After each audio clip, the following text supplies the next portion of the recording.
बिस्मिल्लाहिर्रहमानिर्रहीम। Hello everyone, अस्सलामु अलैकुम। मैं हूं आपका host consultant medical specialist doctor Tanveer Arshad Chaudhry. आप देख रहे हैं programme health special on special TV. सुनते कानों देखती आंखों को डॉक्टर तनवीर अरशद चौधरी का सलाम मोहब्बत। जैसे कि हमारी तमाम ऑडियंस जानती है कि हमने हमेशा करंट इशू को टाइटल करने की कोशिश की है और हमारे इस प्रोग्राम का जो हेल्थ स्पेशल शो है इसका पर्पज़, विजन, मकसद सिर्फ एक है कि लोगों की ज़िंदगियों में आसानी पैदा की जा सके। हम ये देखते हैं कि कोई भी आपकी बॉडी के ऊपर सिम्टोमेटिकली चेंजिंग आती हैं, वो आपके लाइफस्टाइल मॉडिफिकेशन की वजह से हो, डाइट हैबिट्स की वजह से हो, या कोई भी ऐसी इलनेस हो, बीमारी हो, उसके हवाले से आपकी बॉडी के ऊपर कोई भी सिम्टोमेटिकली चेंजिंग जब आती हैं तो इंसान परेशान भी होता है और उसको डिफरेंट किस्म की फीलिंग्स भी आती हैं। इससे वो अपनी ज़िंदगी को आसान कैसे बनाए, हमारे इस प्रोग्राम का ये मकसद होता है। आज हम अपने इस प्रोग्राम में बात करेंगे कि आज बदलते हुए मौसम के साथ लोगों को बहुत ज़्यादा पसीना क्यों आता है। अगर वो एयर कंडीशन माहौल में जाते हैं तो उनको सर्दी लगती है, उससे बाहर निकलते हैं तो उनको गर्मी लगती है। फिर जब उनको पसीना ज़्यादा आता है वो पानी की कंजम्पशन भी उतनी ज़्यादा करते हैं, क्या उससे उनकी बॉडी के अंदर से नमकियात भी खारिज होते हैं। इसी तरह वो लोग जो हमारे क्लिनिकल ट्रायल के अंदर ऐसी फ़ीमेल और मेल पेशेंट रिपोर्ट होते हैं जो ये कहते हैं, डॉक्टर साहब मेरा कद छोटा है, मेरी जो हाइट है वो कब तक निकल सकती है, कितनी निकल सकती है, डाइट में मैं क्या लूँ। इन सारे मौज़ूआत पर बात करने के लिए आज मैंने जिस most popular, most famous, most youngest शख्सियत को अपने स्टूडियो में दावत दे रखी है, इनको हम ये कहते हैं कि ये princess of medical community doctor Varda Sikandar हमारे साथ मौजूद है। डॉक्टर साहब, welcome to the show. Thank you so much. वालेकुम अस्सलाम। डॉक्टर साहब, फर्स्ट ऑफ ऑल तो थैंक यू सो मच कि आपने अपने बिजी शेड्यूल में से हमें टाइम दिया। आज के दौर का पहला सवाल आज के मौसम की कैफियत के हवाले से जी। कि लोग हमसे ये पूछते हैं हमारे क्लिनिकल ट्रायल में कि डॉक्टर साहब पसीना बहुत आता है, बेतुका पसीना आता है, कोई पंखा चलाएं तो सर्दी लगती है, बंद करें तो गर्मी लगती है, तो ऐसी कंडीशन में पानी का इंटेक कितना करना चाहिए? अच्छा, जैसे ही अब ये वाला मौसम है ना, ख़ास तौर पे मानसून का मौसम, सर्दी आ रही है, सबसे पहले जिस चीज़ पे हम लोगों ने काम करना है, ये जो बहुत ज़्यादा कई लोगों को सर्दी लग रही है, कई लोगों को गर्मी लग रही है, ये ऐसा मौसम है जिसमें हमारी कुव्वत मुदाफ़ियत जो है उस पर फ़र्क आ जाता है। बिल्कुल, इम्यूनिटी पे। तो बजाय के बाहर के डिफेंस सिस्टम पे काम करने पे हमने अपने डिफेंस सिस्टम पे काम करना है। एग्जैक्टली, उसकी कुव्वत, अपनी जो कुव्वत मुदाफ़ियत है उसे जो है हमने मैक्सिमम बेहतर करना है।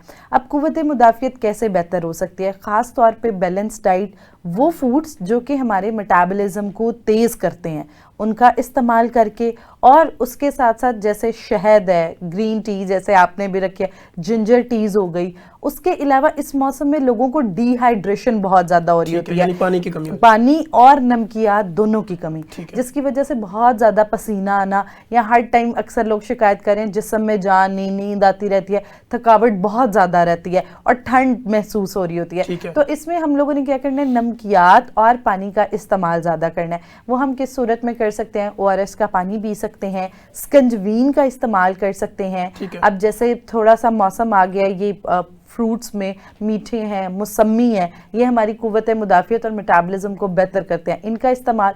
और ख़ास तौर पे एंटी इन्फ्लेमेटरी फूड्स, जो स्वेलिंग बॉडी के जी, ये इस मौसम में बहुत बेहतरीन आइडियल चीज़ है। अब एंटी इन्फ्लेमेटरी फूड में हमारे पास अदरक आ जाता है, लहसुन आ जाता है, उसके साथ साथ अलसी के बीज आ जाते हैं। ये कुछ एंटी इन्फ्लेमेटरी फूड्स होती हैं। मछली है, ये एज एंटी इन्फ्लेमेटरी काम करती है हमारी बॉडी में। एक तो इसका इस्तेमाल जो है वो हमने एश्योर करना है। उसके साथ साथ अपने अंदर पानी की कमी नहीं होने देनी। अब होता क्या है कि गर्मी के बाद ये थोड़ा सा जो मानसून का मौसम है ना, सब कह रहे होते हैं पानी बहुत ज़्यादा पीने नहीं हो रहा, थोड़ा सा ज़्यादा पानी पिए, पसीना ज़्यादा, यूरिन ज़्यादा। तो आप लोगों ने क्या करना है, जैसे वाटर कंटेनिंग फल अल्लाह ताला ने बनाए हुए हैं, उनके अंदर पानी भी है और नमकियात भी हैं, उनका इस्तेमाल एश्योर करें। जैसे कि हमारे पास खीर है, बंद गोभी है, उसके अलावा तरबूज और पपीता, इनका इस्तेमाल जो है वो किया जा सकता है। ये इस मौसम में बेहद मुफीद है। उसके अलावा जिन लोगों को कमज़ोरी हो जाती है इस मौसम में, बहुत ज़्यादा पसीना आने की वजह से, अक्सर लोग कह रहे होते हैं ठंडी तरोलियों वाली कैफियत है, मसल क्रैम्प्स भी लोगों बिल्कुल मसल क्रैम्प्स पड़ना शुरू हो जाती है। उसमें हमने पोटाशियम एनरिच फूड्स, केला जो है मोस्ट पोटेशियम एनरिच फ्रूट है, उसका इस्तेमाल कर सकते हैं। पपीते में पोटेशियम का बड़ा अच्छी क्वांटिटी मौजूद है, उसका इस्तेमाल हो सकता है। उसके अलावा नट्स, नट्स का इस्तेमाल इस मौसम में किया जा सकता है। नट्स में सारी ड्राई फ्रूट्स को मिक्स करते हैं? हाँ, सारे नट्स को हम मिक्स भी कर सकते हैं, लेकिन जो खास तौर पे सीड्स है ना हमारे पास, पम्पकिन सीड, सनफ्लावर सीड, ससीम तिल जिन्हें हम, इनके अंदर पोटेशियम का बड़ा अच्छा कंटेंट मौजूद है। इनका इस्तेमाल किया जा सकता है ताकि जो हमारी ये वीकनेस है, मसल क्रैम्स हैं, ये वाली चीज़ें बेहतर हो जाएं। ठीक है। अच्छा डॉक्टर साहब, आपने बड़ा ज़बरदस्त तरीके से एक्सप्लेन किया। अक्सर चूँकि मैं being a clinician practitioner daily basis पे सैकड़ों मरीज़ों का मुआयना भी करता हूँ, फिर इस तरह के हम शोज़ भी करते हैं, तो हम वो सवाल उठाते हैं जो ग्राउंड रियलिटी के सवाल होते हैं। तो हमारे क्लिनिकल ट्रायल में पेशेंट आके ये पूछते हैं कि सर जी मानसून में तो सुना है कि कच्ची लस्सी नहीं पीनी, शिकंजवी नहीं पीनी, तो क्या इसकी ये मिथ है या इसमें कोई रियलिटी है? इसमें बिल्कुल मिथ है। ख़ास तौर पे अक्सर लोग जैसे आपको भी आके क्लिनिक में कहते होंगे लस्सी पिए, वो जाके घुटनों में बैठ गई है। देखिए, हमारे जितना भी फूड का इनटेक है वो हमारे गट से मुंसलिक है, उसके बाद वो कंपोनेंट्स और कन्वर्जन्स हो के हमारे वहाँ से फिल्ट्रेशन हो के आगे डिवाइडेड होता है। बिल्कुल डिवाइडेड होता है। ऐसा कभी भी नहीं हो सकता कि हम लस्सी पिए वो जाके घुटनों में बैठ जाए। तो हम लोग इस मौसम में बल्कि लस्सी का इस्तेमाल कर सकते हैं। लस्सी जो है उसमें दही मौजूद होता है, दही प्रोबायोटिक है। खास तौर पे जो लोगों को बार बार डायरिया हो रहा है इस मौसम में, स्टमक अपसेट है, कुछ भी खा रहे हैं तो ऐसे लगता है उल्टी की कैफियत हो रही है, तो इससे प्रोबायोटिक दही और दही की लस्सी का इस्तेमाल किया जा सकता है। और दही की लस्सी में अगर हम नमक डाल लें तो वो उसमें इलेक्ट्रोलाइट्स एनकाउंटर भी बेहतर हो जाएगा, तो उसका इस्तेमाल किया जा सकता है। और शिकंजवीन इस मौसम में लाजमी पीनी चाहिए। अच्छा, शिकंजवीन का जब हम जिक्र करते हैं तो इसमें दो चीज़ें आती हैं। अगर वो शिकंजवीन के अंदर चीनी मिला दें तो वो तो मेरे ख्याल ज़्यादा नुकसानदेह हो जाती है। बिल्कुल, आपने शिकंजवी जो है वो इस्तेमाल करनी है चीनी के बगैर। ठीक है। सिर्फ आप काला नमक डालें, लेमन डालें और पानी डालें। अच्छा, यहाँ पे हम एक बात और क्लैरिफाई कर दें कि एक तो हम चीनी डालें, लेकिन अगर आप हार्ट के पेशेंट हैं, ब्लड प्रेशर के मरीज हैं, तो फिर आप नमक भी ना डालें, जस्ट लेमन पानी। एग्जैक्टली, बिल्कुल नींबू पानी जिसको हम कहते हैं, सादा तुख मलंगा वगैरह आप हाँ, डाल सकते हैं। चिया सीड डाल सकते हैं, तुख मलंगा। किसी की शुगर ज्यादा है तो आप दालचीनी की स्टिक डाल सकते लोग हैं। होते हैं ना, वो फिर हमारा कोई एक पॉइंट लेके ना तो वो उसी को कह देते हैं कि डॉक्टर साहब ने तो कहा था नमक भी पी ले, चीनी भी पी ले,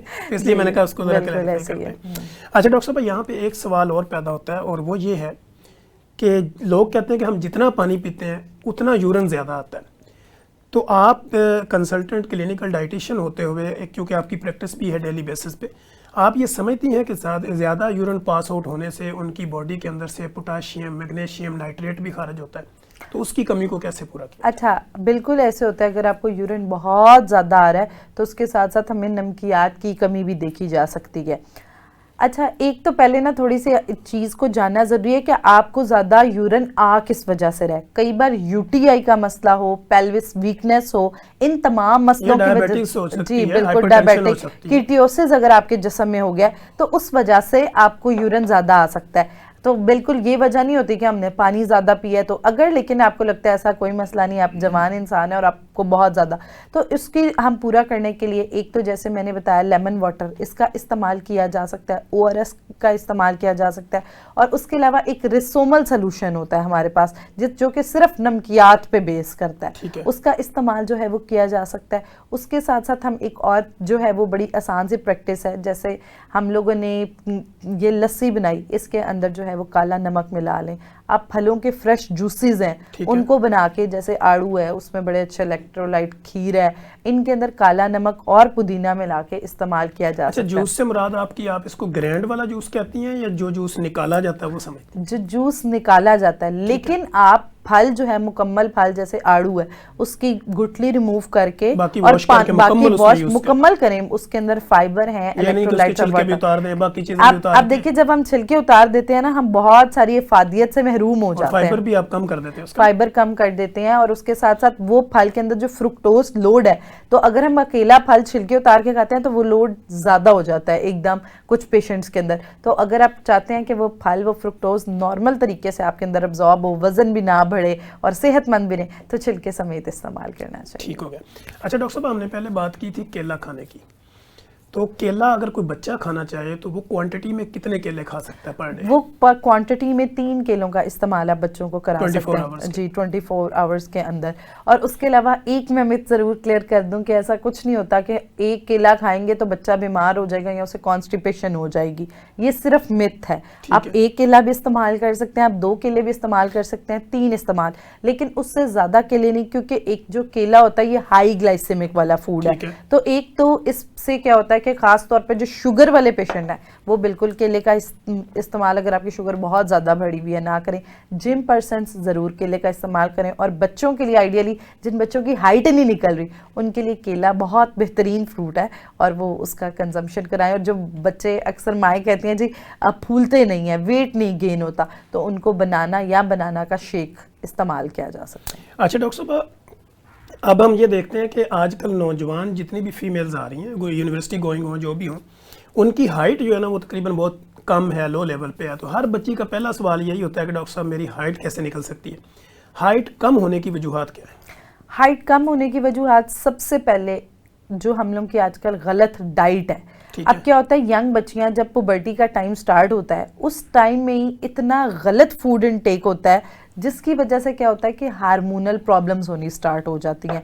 वो प्रोलैक्टिन का लेवल ज़्यादा बढ़ जाएगा, पीसीओएस के मसले, इस तरह मल्टीपल हार्मोनल प्रॉब्लम्स है, थायराइड। तो सबसे पहले आपने एक चीज़ कोशिश करनी है, जब हार्मोनल चेंजेस आ रही हैं आपके अंदर, उस टाइम पे अपनी ग़िज़ाइयत का बहुत ज़्यादा ख्याल रखा जाए। ग़िज़ाइयत जो है उसमें हमने कोशिश करनी है कि ऐसी ग़िज़ा जिसके अंदर ओमेगा 3 ओमेगा 6 मौजूद है। कुछ हम कहते हैं रिप्रोडक्टिव बूस्टिंग फूड्स जो उनका इस्तेमाल किया जा सकता है। उसके साथ साथ सबसे अहम है ख़ास तौर पे वो डाइट्स जिनमें टॉक्सिन्स मौजूद है। जैसे कि अक्सर बच्चियां होता है जी पूरा शॉपर गंद मिला कर भर के और जी पूरा ही ख़त्म करना है, जिस तरह की खाने की प्लेट है। तो एक तो इनकी कंजम्पशन, टॉक्सिन्स एक्सपोजर जिनका बहुत ज़्यादा, जैसे टॉक्सिन्स हम इस तरह कह सकते हैं कि मुख्तलिफ चीज़ों के अंदर टॉक्सिन्स मौजूद होते हैं, उनका इस्तेमाल ना किया जाए। उसके साथ साथ ज़्यादा सफ़ेद मैदा और सफ़ेद चीनी ये इंसुलिन रेजिस्टेंस कर देती है, जिसकी वजह से हार्मोन ख़राब, पीसीओएस का मसला, इन चीज़ों को बिल्कुल इस्तेमाल ना किया जाए। और उसके साथ यानी उसमें चे से बनने वाली चीनी वगैरह जितनी भी इस तरह की चीज़ें, बिल्कुल जितनी चे से चीनी, चिकनाई जो है, इनका इस्तेमाल कम से कम किया जाए। और उसके साथ बच्चियों ने इस टाइम पे एक कोशिश करनी है, आप लड़कियां आप अपना वेट ना बढ़ने दें। अगर आपका वेट बढ़ता जाएगा आपकी हाइट छोटी, वेट बढ़ता जाए और फैलता जाएंगे और आपकी रुकेगी नहीं। तो इस वजह से इस टाइम पे अपने वेट को मेंटेन करने की कोशिश करें, हार्मोन्स को रेगुलर रखें। और अगर छोटा सा भी हार्मोनल मसला हो रहा है, इरेगुलरिटी हो रही है, तो आप फौरन डॉक्टर को कंसल्ट करें, बजाय कि खुद से टोटके करने से चीज़ें ख़राब हो जाती हैं। अच्छा डॉक्टर साहब, आपके पास भी ऐसे कई पेशेंट रिपोर्ट होते होंगे जो कहते होंगे कि मैंने सोशल मीडिया से ये क्लिप सुना था, 101 साल से कर रही हूँ लेकिन कद 1 इंच भी नहीं बढ़ा। तो आप उनके लिए क्या मशवरा देना चाहती हैं कि पहले आप कंसल्टेशन करें, फिर अपने इशू को ढूंढें, फिर उसके मुताबिक अपनी डाइट रखेंगे तो फिर आपकी हाइट बढ़ती है। अच्छा, अब हम बात चूँकि ये कर रहे हैं कि आपकी डाइट के हवाले से अगर हम ये कहें कि खुराक कम होने की वजह से भी स्टैंडर्ड ग्रोथ होती है? बिल्कुल, खुराक कम होने की वजह से भी स्टैंडर्ड ग्रोथ होती है। हम जो प्रोटीन है वो हमारी मसल्स के लिए बहुत ज़्यादा ज़रूरी है। तो अगर प्रोटीन की कमी होगी तो ऑटोमेटिकली हमारी हाइट जो है वो छोटी होती चली जाएगी। ठीक हो गया। जिंक की कमी होगी, उस वजह से बच्चों की पोटाशियम है, कैल्शियम है, आयरन डेफिशिएंसी है, सब कुछ मैक्रो और माइक्रो दोनों को मुकम्मल एश्योर करने से आपकी मुकम्मल अच्छी हाइट बेहतर हो जाएगी। ठीक हो गया। अच्छा डॉक्टर साहब, आपके एक्सपीरियंस के अंदर जो हाइट है वो कौन सी उम्र से कौन सी उम्र तक निकल सकती है? अच्छा, मेरे एक्सपीरियंस के मुताबिक मैंने देखा 16 साल तक की बच्चियों में बेहतरीन हाइट निकल आती है, 16 साल तक। उसके बाद ऑब्वियसली पुबर्टी और हमारी ऑर्गन फंक्शनिंग, हार्मोनल फंक्शनिंग थोड़ी सी डिफरेंट हो जाती है, उसके बाद फिर निकलना थोड़ा मुश्किल हो जाता है। अच्छा, वो बच्चियां जो 25-30 साल की हो गई हैं, वो अगर हाइट पे जोर लगा रही हैं तो टाइम वेस्ट कर रही हैं। एग्जैक्टली, वो टाइम वेस्ट कर रही हैं। उनको एक चाहिए कि वो अपना वजन कम करें, वेट मेंटेन करें, थोड़ी हाइट हाँ, तो आपकी बोन्स की डेंसिटी जो है वो बेहतर हो जाती है और हाइट आपकी लंबी लगती है। ठीक हो गया।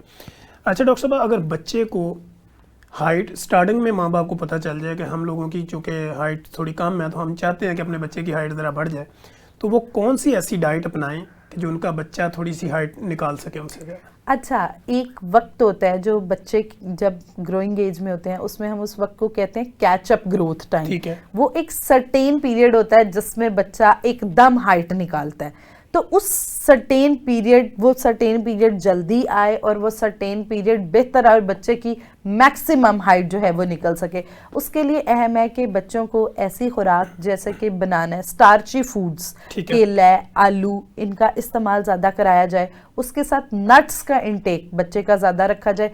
प्रोटीन्स बच्चों के लिए अंदर एश्योर करने हैं। अच्छा, अब अक्सर क्या होता है कि हम एक प्रोटीन दे देते हैं, जैसे प्लांट बेस्ड प्रोटीन है, दालें दे रही हैं, चने दे रहे हैं, एनिमल प्रोटीन नहीं दे रहे। हम लोगों ने कोशिश ये करनी है कि इस एज में बच्चे को कॉम्बिनेशन प्रोटीन दें, जैसे कि जिसमें एनिमल और प्लांट बेस्ड दोनों मौजूद हैं। जैसे कि हम क्या कर सकते हैं, शामी कबाब दे सकते हैं, उसमें दोनों आ जाते हैं। अंडा गोश्त का इस्तेमाल कर सकते हैं, दाल गोश्त का इस्तेमाल कर सकते हैं, पालक गोश्त का इस्तेमाल कर सकते हैं, जो कॉम्बिनेशन प्रोटीन है। और उसके अलावा कैल्शियम और विटामिन डी इस टाइम में बहुत अहम है। उसकी खास विटामिन डी की डेफिशिएंसी से भी बच्चों की हाइट जो है रुक जाती। और उस टाइम में दो चीज़ें हम कहते हैं, एक हम कहते हैं स्टंटेड, एक कहते हैं वेस्टेज। अगर बच्चा वेस्टेज होगा, बच्चे का वजन कम होता जाएगा बहुत ज़्यादा उस उम्र में, तो ऑटोमेटिकली बच्चा स्टंटेड भी होगा, बच्चे की शॉर्ट ग्रोथ भी होगी। अच्छा वरदा, हम बात कर रहे थे स्टैंडर्ड ग्रोथ के ऊपर, आपने बात कर ली प्रॉपर तरीके से। अगर बच्चा जो है उसको स्टार्टिंग में अगर पूरा एक फुल एग देना शुरू कर दिया जाए तो उसके भी कोई इफेक्ट होते हैं कि एग और बनाना रेगुलर लेने से भी बच्चे की हाइट में फ़र्क पड़ता है? बिल्कुल, बहुत अच्छा फ़र्क पड़ता है। ख़ास तौर पे केले के अंदर माइक्रोन्यूट्रिएंट्स, पोटेशियम, जिंक का बड़ा अच्छा कंटेंट मौजूद है, जो बच्चे की हाइट बढ़ाने में मददगार साबित होगा। और उसके साथ सेम जो है हमारे पास कंप्लीट एग, उसके अंदर हेल्दी फैट्स मौजूद हैं और प्रोटीन का बड़ा अच्छा कंटेंट मौजूद है। अच्छा, कुछ माएँ ना यहाँ पे ऐसे करती हैं कि वो अंडे की जो है ना वो अंदर से जर्दी निकालती हैं, उसको शहद लगा के तो वो मिक्सअप कर देती है, क्या उसका कोई इफेक्ट तो नहीं होता? नहीं, उसका कोई इफेक्ट नहीं है और ऐसी चीजें नहीं करनी चाहिए। ज़्यादा नहीं, ज़्यादा उससे ना ज़्यादा हेल्दी होता है, इसलिए बस मुकम्मल आप अंडा दे रहे हैं, दैट्स इट, आप वो दें। उसके अंदर शहद या कॉम्बिनेशन आप इस तरह की चीज़ों को ना करें जिससे वो चीज़ की ग़िज़ाइयत पे भी फ़र्क आ जाए। ठीक है। अच्छा वरदा, यहाँ पे हम अंडे से जो कि बात कर रहे थे, तो ब्लड प्रेशर का मरीज़ या हार्ट पेशेंट जो है जी वो एक 24 घंटे में एक बॉयल एग मुकम्मल खा सकता है? बिल्कुल खा सकता है, लेकिन उस अंडे के ऊपर हमने नमक नहीं डालना, इस्तेमाल नहीं करना, काली मिर्च आपने सिंपल बॉयल किया और उसको इस्तेमाल करनी। दूसरा, अगर किसी का ब्लड प्रेशर आइटोटोपिक पे गया हुआ है, आइटोटोपिक का मतलब होता है ऊपर नीचे, कभी ऊपर जा रहा है, कभी फ्लक्चुएट होकर नीचे जा रहा है, कभी स्ट्रेस्ड है बॉडी या किसी डिजीज कंडीशन की वजह से, उस सूरत में अंडे को थोड़ा सा अवॉइड करना चाहिए कि एकदम आपका ब्लड प्रेशर शूट ना कर जाए या बूस्ट ना। लेकिन नॉर्मल हालात में एक अंडा जो है उसके अंदर हेल्दी फैट मौजूद होता है, उसका इस्तेमाल किया जा सकता है। अच्छा, कुछ लोग जो है वो इसको हाफ फ्राई करके इस्तेमाल करते हैं अंडे को। हाफ फ्राई और बॉयल में क्या फ़र्क है? अच्छा, जो हाफ बॉयल एग है ना, उसमें एक तो ये होता है कि जब वो हम उसको फ्राई करते हैं फैट का कंटेंट भी अंदर आ जाता है, तो उसको ऑयल शॉयल लगाना है तो उससे वेट गेन का चांस ज़रा ज़्यादा हो जाता है। उसके बाद जो बॉयल एग होता है तो उसके अंदर नेगेटिव फूड कैलोरीज हो जाता है, तो वो हमें वज़न कम करने में और उसके अलावा बहुत देर तक हमें भूख नहीं लगने देता। तो इस वजह से अगर तो आप ब्लड प्रेशर के मरीज़ हैं, आप कार्डियोवैस्कुलर, आपको कोई भी मसला है दिल का, तो आपको चाहिए कि आप उबला हुआ अंडा इस्तेमाल करें बजाय के फ्राई एग के, क्योंकि वो उसमें फैट कंटेंट ऑटोमेटिकली ज़्यादा हो जाएगा जब हम फ्राई। लेकिन बच्चों में पीडियाट्रिक न्यूट्रिशन, बच्चों में कोशिश करनी चाहिए उन्हें फ्राई एग दें, क्योंकि बच्चों को हेल्दी फैट चाहिए होता है ताकि बच्चों का वज़न और हाइट दोनों बेहतर तरीके से अच्छी हो सकें। डॉक्टर वरदा सिकंदर, आप सबसे पहले तो ये बताएं कि वो माएँ जो हमें सुन रही हैं या कभी भी हमें सुनेंगी, तो उनके लिए क्या मैसेज है कि वो अपने बच्चे का जो लंच बॉक्स तैयार करती हैं सुबह के टाइम, उसमें क्या क्या चीज़ें ऐड करें? अच्छा, बच्चों का जब लंच बॉक्स तैयार करते हैं, ख़ास तौर पे एक बहुत ज़्यादा ताकीद माओ को कि बच्चों को बजाय कि आप चिप्स का पैकेट और जूस का डब्बा साथ दे के, वो आप ऐसे ही समझें कि आप बच्चे को हाथ में दे रहे हैं, बेटा ये तुम ले जाओ और अपनी सेहत ख़राब कर लो। तो एक तो ये है कि घर से बनी हुई अशिया, इसमें कोई बुराई नहीं। अगर बच्चे को आप पराठा दे दें, आप बच्चे को फुल्का दे दें, आप बच्चे को अंडा दें, तो ख़ास तौर पे आपने बच्चों को 3 चीज़ें उनके लंच बॉक्स में ज़रूर, एक तो कोई भी प्रोटीन का सोर्स, उस सूरत में आप उन्हें कबाब दे सकते हैं, शामी कबाब आप दे दें, चिकन का कबाब दे दें, बीफ का कबाब दे दें।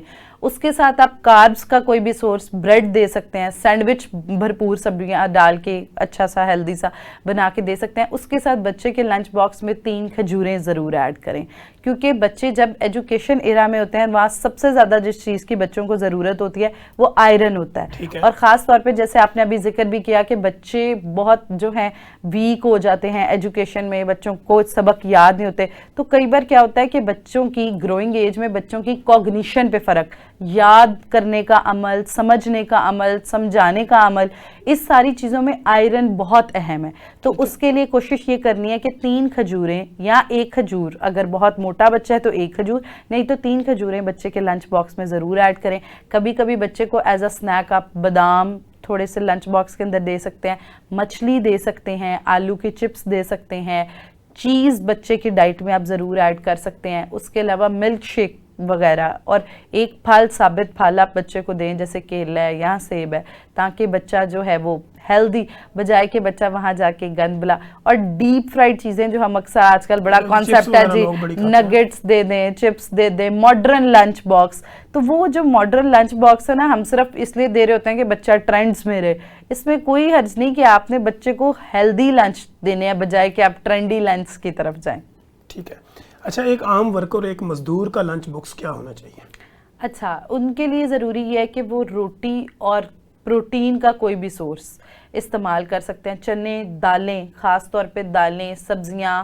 उसके अलावा आयरन उनके लिए भी बहुत अहम है। तो देखिए, आयरन हमें गोश्त से भी आता है, आयरन हमें सादे धनिया, पुदीना, पालक, सबज हरे पत्ते वाली सब्जियां जितनी हैं इन सब से आता है। जैसे सर्दी शुरू हो जाती है, लोगों के घरों में खत्म ही नहीं होता। हाँ बिल्कुल, उनको जो है वो इस्तेमाल किया जा सकता है। और उसके साथ साथ दूसरी चीज़ हमने एक कोशिश करनी है कि जैसे अगर कोई मजदूर वगैरह, वो लोग क्या करते हैं उस सारी चीज़ में बाहर के खाने बहुत ज़्यादा इस्तेमाल करते हैं, जिससे मैदे के मसाइल बहुत ज़्यादा हो जाते हैं। तो उन्हें चाहिए अपनी खुराक में दही, केला लाजमी शामिल रखें, ताकि उनकी गट निज़ाम हज़म जितना बेहतर रहेगा, उस तरह वो फिर जो भी खा रहे हैं वो बेहतर डाइजेस्ट होगा उन्हें। ठीक हो गया।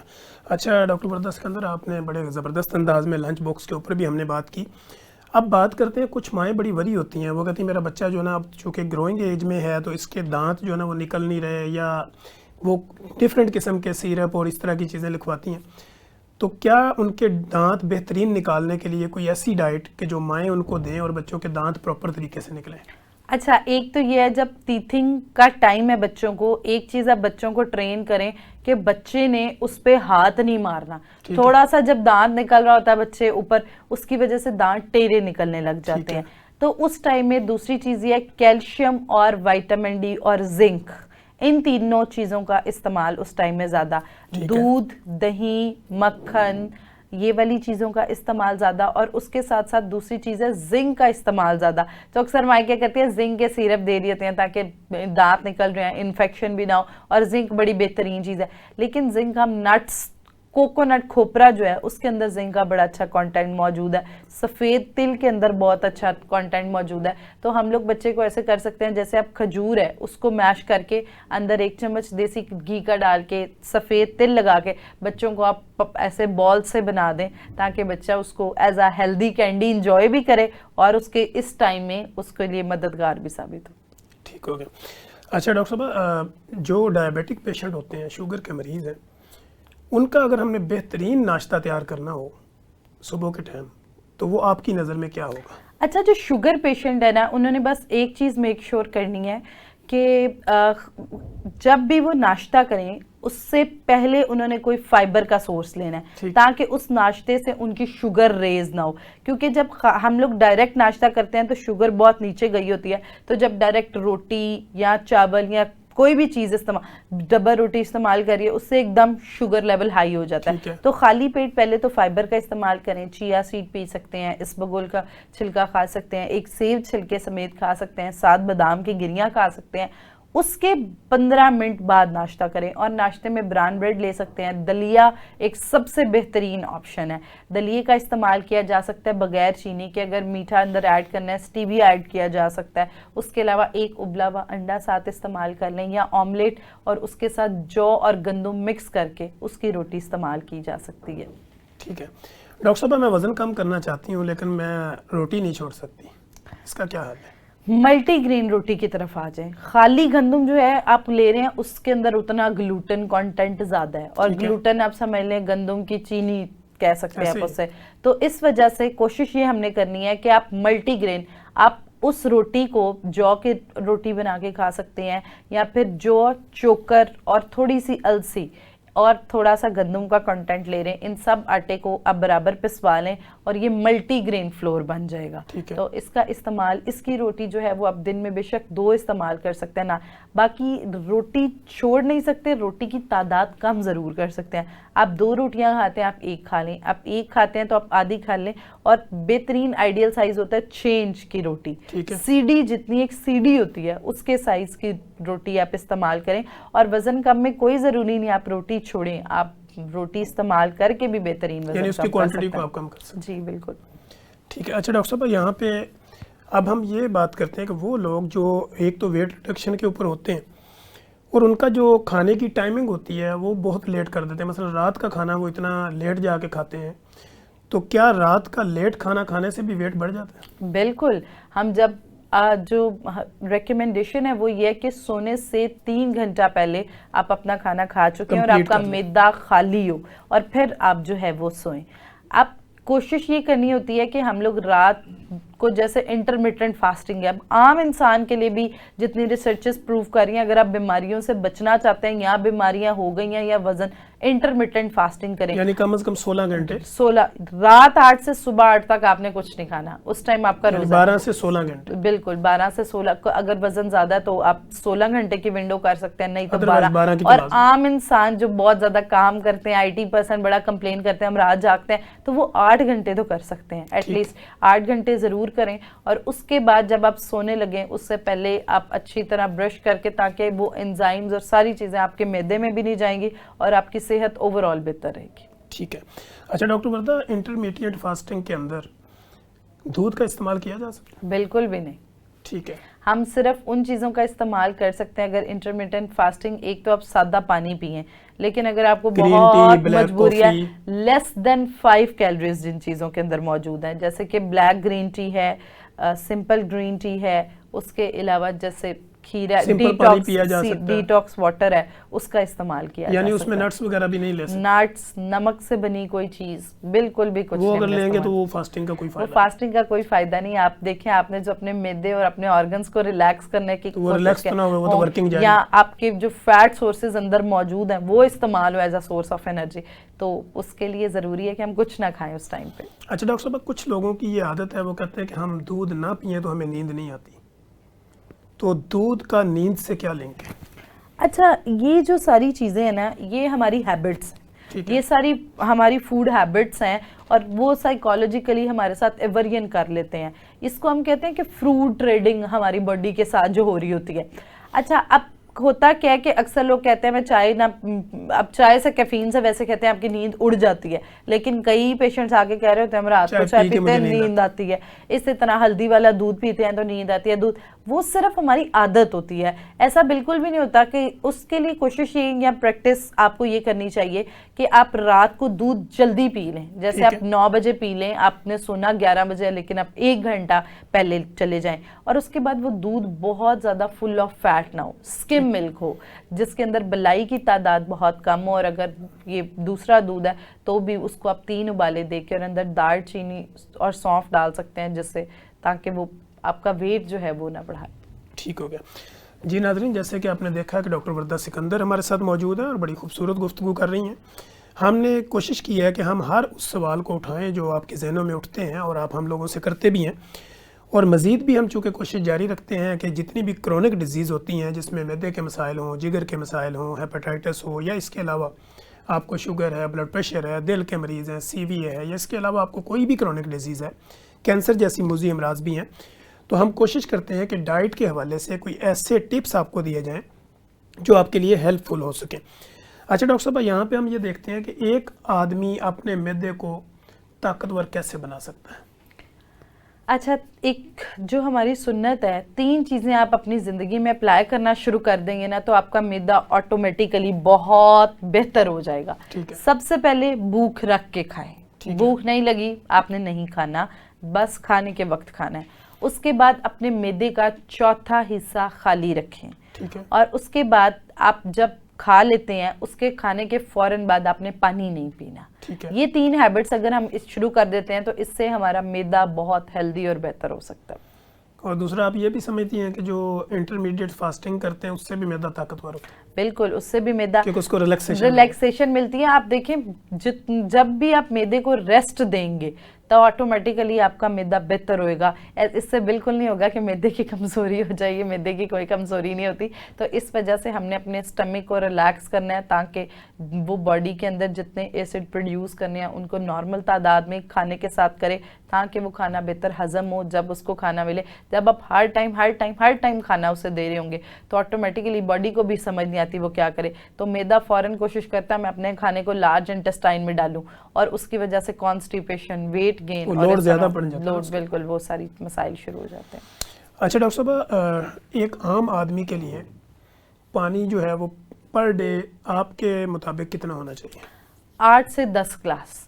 उसके अलावा वाटर रिक्वायरमेंट जो होती है वो आपकी फिजिकल एक्टिविटी पे भी बहुत बेस करती है, जितनी आप कर रहे हैं। जी बिल्कुल। अगर आपकी फिजिकल एक्टिविटी बहुत ज़्यादा है तो आपका फ्लूइड इनटेक 10 से 12 ग्लास हो सकता है। ठीक है। उसके अलावा अगर आपकी फिजिकल एक्टिविटी बहुत कम है तो फिर आप 8 ग्लास तक, लेकिन 8 ग्लास तक लाजमी पानी पीना है। ठीक है। अच्छा, पानी ज़्यादा पीने से वजन बढ़ भी सकता है कि नहीं?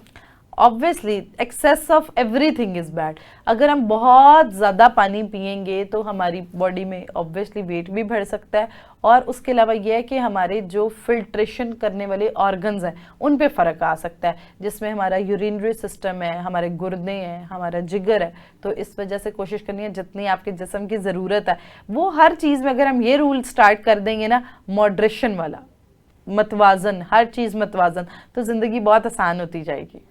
अच्छा डॉक्टर साहब, यहाँ पे एक सवाल ये है को बड़ी देर से मैं सोच रहा था कि मेरे माइंड में वो सवाल आ नहीं रहा था कि एक आम आदमी जो घर में होता है, एक लेमैन है या कोई पेशेंट है, या अगर पढ़ा लिखा भी है तो, लेकिन चूंकि वो एक प्रोफेशनल नहीं है उस तरह का, जी जी, वो अपनी कैलोरी कैलकुलेट किस तरह करे? मतलब उसको कैसे पता चले कि मेरे वजन के मुताबिक मुझे कितनी कैलोरीज खानी है?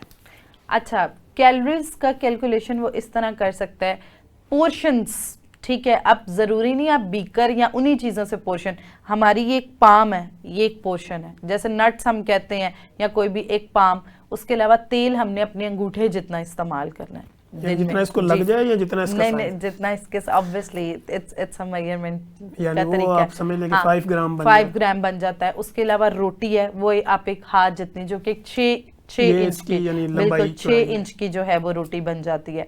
उसके अलावा दूसरी चीज़ ये है कि उसके अलावा कैलोरीज कैलकुलेट आप इस तरह, अब कैलोरीज जो है वो हमारे फिजिकल एक्टिविटी, वेट और हाइट पे डिपेंड करती हैं। तो अगर तो वो एक मजदूर है और उसका बहुत ज़्यादा काम है और उसका ऐसा काम है जिसमें उसकी एनर्जी लगती है, उसके पट्ठों का इस्तेमाल है, उसके दिमाग का इस्तेमाल है, फिजिकली उसका इस्तेमाल है, तो ऑब्वियसली उसको फिर 2000 से 2500 कैलोरीज जो दिन के 3 वक्त के खाने से पूरी हो जाती है। डिवाइड करनी है। जी बिल्कुल, डिवाइड करनी है। और 3 दिन के 3, अगर आप एक रोटी, एक अंडा या एक सालन के पोर्शन और साथ सलाद इस्तेमाल करते हैं, वो तकरीबन 400 तक कैलोरीज चली जाती हैं, 400-450 तक। तो ऑब्वियसली अगर आप दिन की 3 टाइम कैलोरीज और स्नैक्स में जैसे कोई फल खा लेते हैं तो ऑटोमेटिकली वो कैलोरीज पूरी हो जाती हैं। अच्छा डॉक्टर साहब, ये 30 ग्राम पर केजी के हिसाब से हम इसकी कैलकुलेशन करते हैं कैलोरीज की, या वेट और हाइट और हर बंदे का पेशेंट टू पेशेंट वेरी करता है? पेशेंट टू पेशेंट वेरी करता है कि उसके मुताबिक उसके वेट, हाइट, उसके अलावा उसकी डिजीज कंडीशन, उसका फिजिकल एक्टिविटी लेवल, इसके मुताबिक। अच्छा, कोई फीमेल जो आपके क्लिनिकल ट्रायल में रिपोर्ट हुई हो, मेरे में तो बेशुमार होती, वो कहती मेरे नेल, हेयर ये टूटते रहते हैं हर वक्त, तो डाइट से मैं इसको कैसे रोकूं? आयरन का इस्तेमाल आपने ज़्यादा करना है। Brittle nails, brittle hairs, iron, zinc, biotin, collagen, इसके लिए एक बड़ी ज़बरदस्त सी चीज़ बताऊंगी, इतना मैजिकल ये चीज़ काम करती है। हम अक्सर अपनी माओं से और ये पुराने हमारे कन्वेंशंस में सुनते होते थे पिनियों का कॉन्सेप्ट। तो आपने बिल्कुल पिनिया ही बनानी है, लेकिन वो पिनिया इस तरह बनानी है, आपने खजूरें लेनी है, उसके अंदर सफ़ेद तिल लेने हैं, थोड़ा सा देसी घी का कंटेंट लेना है और विटामिन डी के 2 से 3 टीके ले लेने हैं। आपने खजूरें ले ली जी, उसके अलावा देसी घी ले लिया, उसके साथ साथ 7 से 8 बादाम की गिरियां और खोपरा ऑप्शनल है फ्लेवर के लिए, और 2 से 3 विटामिन डी के टीके वो मिक्स करने हैं उसमें? जी, विटामिन डी के टीके मिक्स कर सकते हैं या विटामिन ई के जो वो कैप्सूल्स हैं वो मिक्स कर सकते हैं। ये आप 7 से 8 दिन तक इनको रख के और इसको आप एक बाउल्स के फॉर्म में बना लें, बिस्किट्स के फॉर्म में बना लें और डेली एक दिन एक इसका जो है वो आपने इस्तेमाल करना है। इससे क्या होगा कि आपकी बायोटिन की कमी, कोलेजन की कमी, जिंक की कमी, आयरन की कमी, जो खूबसूरत बाल, खूबसूरत स्किन, इन सब में बहुत ज़्यादा रोल होता है, तो इससे बेहतरीन पूरी हो जाएगी। ठीक है। अच्छा डॉक्टर साहब, ये सुनने के बाद ऐसे पेशेंट भी अब सोचेंगे कि हमें तो एक क्रोनिक कॉन्स्टिपेशन रहती है जी, तो पुरानी कब्ज़ को तोड़ने के लिए कोई ऐसी होम रेमेडी बता दें कि जो लोग जो है वो उसको इस्तेमाल कर सकें।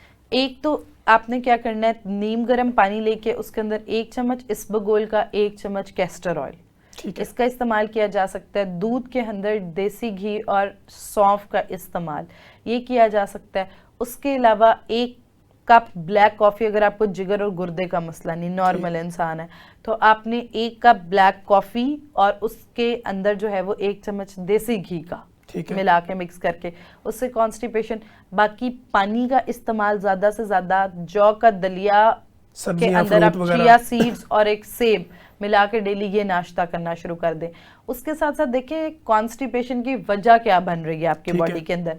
आप अगर आपका सफ़ेद मैदे का बहुत ज़्यादा इंटेक है और आपके फाइबर की कमी है, उस वजह से कॉन्स्टिपेशन, कई बार पानी की कमी की वजह से कॉन्स्टिपेशन है, तो जो मसला है उसके मुताबिक हमने उस पर काम करना है ताकि वो मसला जल्दी बेहतर हो जाए। Thank you so much doctor Varda Sikandar, आप हमारे साथ थी और बड़ी ज़बरदस्त आपने गुफ्तगू की। हमने कोशिश की कि कोई भी सवाल ऐसा रह ना जाए कि जो हमारे व्यूअर्स हैं वो कमेंट में आके पूछें और उसका सवाल जवाब ना हो।